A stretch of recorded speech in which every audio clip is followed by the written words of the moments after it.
Have you ever felt that tightness in your chest when you hear the word recession? It's like the economy hiccups, and suddenly your peace is gone.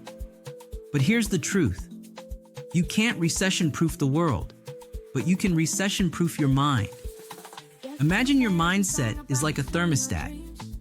Most people let the external temperature, news, job market, inflation, dictate their internal state. But abundant thinkers, they reset their mindset and set the temperature from within. They stop reacting and start creating. Instead of saying, "I hope things don't get worse," they ask, "What can I build, offer, or learn right now?" They train their minds for possibility, not panic. Panic is contagious, but so is power. When your mindset is stable, no market can shake your purpose. How would your actions change if you truly believed you could thrive in any economy? Create a recession-proof plan this week.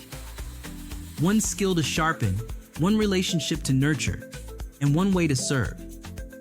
Drop a comment if you're choosing power over panic. Like and share this with someone who needs a mindset shift. You can shrink with fear or expand with focus. Choose the one that builds your future.